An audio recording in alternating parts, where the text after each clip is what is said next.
سلام دوستان عزیز. توی این ویدیو قراره که بیایم حالا بررسی کنیم بخشی که عمده فروشی های لوازم خانگی توی دبی هستن.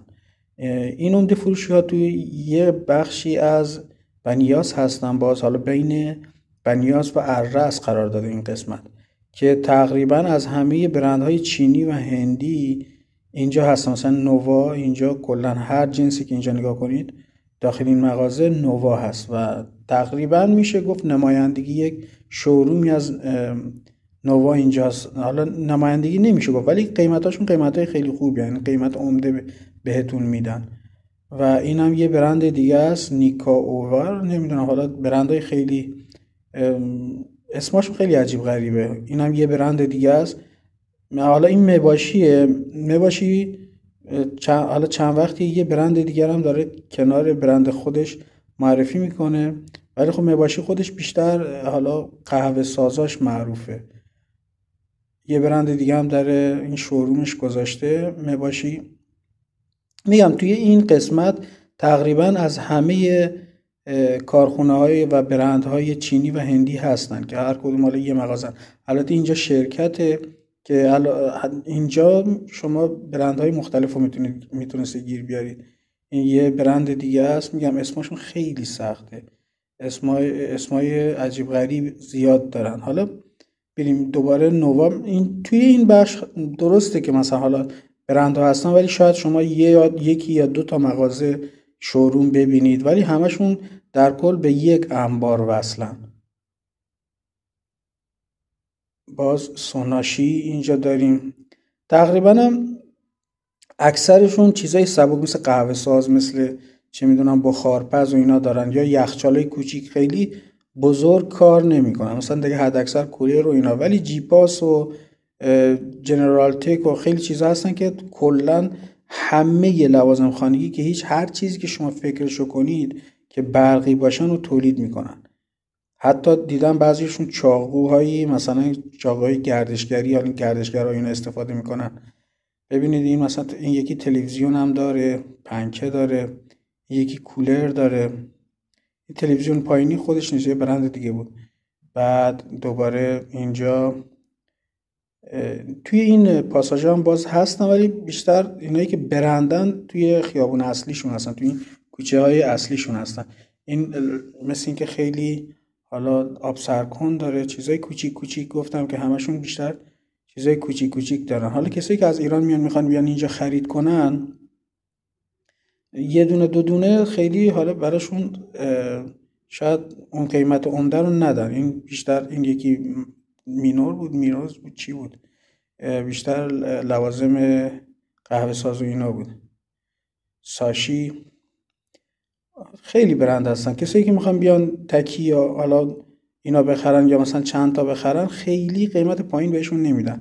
حالا اینایی که میان عمده هم میخرن، باز قیمت پایین اینا بهشون نمیدن. چرا؟ چون اکثرا مغازه‌ای هستن توی ایران که دارن ازشون خرید میکنن و خیلی خرید زیادی هم ازشون میکنن و اینا نمیخوان بازار اونا رو خراب کنن. هرچی هم که به شما بخوان بفروشن، باز از اونا گرونتر بهتون میدن کالایی که میدن. مگه که دیگه باهاشون یه جوری طی کنید که بتونید راضیشون کنید که شما یه مشتری سنگین هستید و باهاتون قیمت خیلی خوب کار کنن، وگرنه دستشون بازه توی قیمت ها. ببینید همه اینا برند اصلا داخل یکیشون میره. من خودم بعد نظرمه که بریم داخل مغازه‌ای که جیپاس رو میفروشه و اونجا رو سر بزنیم. جیپاس یه برندی که همه چیز داره، حالا میرسیم بهش. ببینید این اسپیکر داره، بیشتر اسپیکر و لوازم این شکلی رو داره. این یکی بغلیش دوباره چی داره، گاز و بیشتر لوازم این شکلی هستن. برندهای کمی هستن که همه چیز مثل یخچالای بزرگ، مثل ساید بای ساید، مثل انواع تلویزیون اینا رو تولید میکنن. یکیش جیپاسه. برندهای معروف مثل سونی و سامسونگ و اینا چون خیلی مشتری دارن و از همون انبار باراشون خریده شده و خالی میشه، دیگه اینجا شوروم ندارن، نه کسی سفارش بده براش بیارن. این چی بود؟ جنرال چی بود؟ حالا باز داریم، باز میگم که اینا همش برندن، یعنی اینجوری نیست که یه مغازه میکس بفروشه. هستن شرکتایی که میکس میفروشن. بالا این ساختمون هم اکثرا شرکتایی هستن که یه برند یا دو برند رو دارن میفروشن لوازم خانگی. چیزایی که مارکه مثل سامسونگ، سونی، اینا بیشتر توی این ساختمونا باید طبقه دوماش برید، نمایندگیاشون رو پیدا کنید و ازشون بخرید. ببینید مثلا این چیزای کوچیک داره، چی داره، مثلا این بیشتر اسپیکر و چیزای این شکلی داره، مثل اسپیکر، مثل حالا اتو، چیزای خیلی کوچیک، ولی بیشتر چیزایی که تو مغازش گذاشته انواع اسپیکر هست، انواع گجت ها هست که میشه دید. بریم ببینیم داخل این پاساژ لوازم خانگی. بعضی‌ها میگن اینا چیه؟ انواع گجت ها هست که حالا باید بیم دوباره یه روز در موردشون ویدیو بگیریم.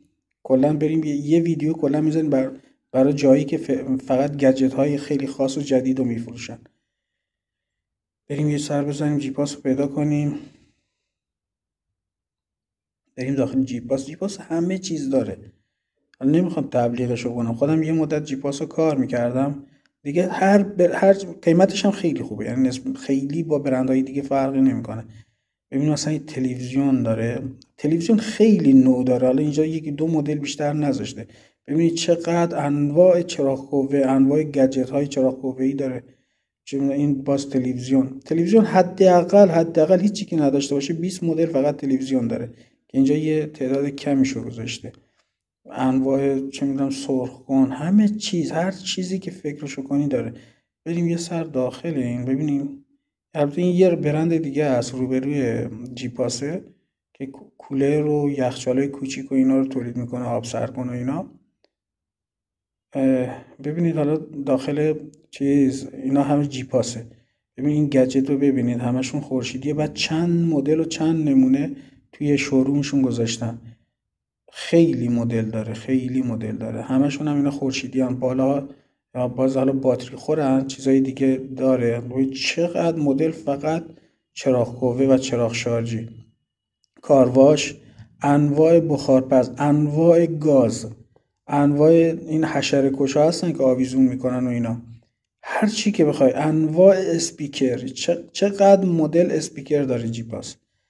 بعد ببینید اینا همش هر کدومشون فکر نکنید مثلا دوتا، هر چیزی که اینجا هست یه دونه ازش هست. یعنی هر مدل، مثلا این لباسشویی که میبینید مثلا 10 تا هست، هر کدوم از این 10 تا یه مدله. ببینید انواع، مثلا اینجا همش اسپیکره. بعد اسپیکر پایینش هم البته حالا این ایرفنا هست. بعد ببینید حتی خیلی چیز داره. من میگم 30% از چیزایی که جیپاس تولید میکنم اینجا نیست. انواع آب سرکن داره، انواع جارو برقی پایین، انواع مایکروویو و توستر داره. ببینید خیلی چیز داره. اینقدر این جیپاس چیز داره که بی نهایته. ببین انواع قطری برقی داره. فقط یه برنده، این همش کلن یه برنده. ببینید از هر چیزی که شما تو لوازم خانگی فکرشو میکنید چند مدلشو این داره. مثلا اینور از این لباسشویی که در بالا دارن، بعد از اینور انواع لباسشویی که اتوماته، بعد چقدر مدل لباسشویی فقط داره. از این کولرایی که حالا تو خونه مد شده استفاده میکنن کوچیکا. میگم که همه چیز انواع همزن دیگه، هر چی به مغزشون رسیده گرفته. انواع قهوه ساز. جیپاس همه چیز داره.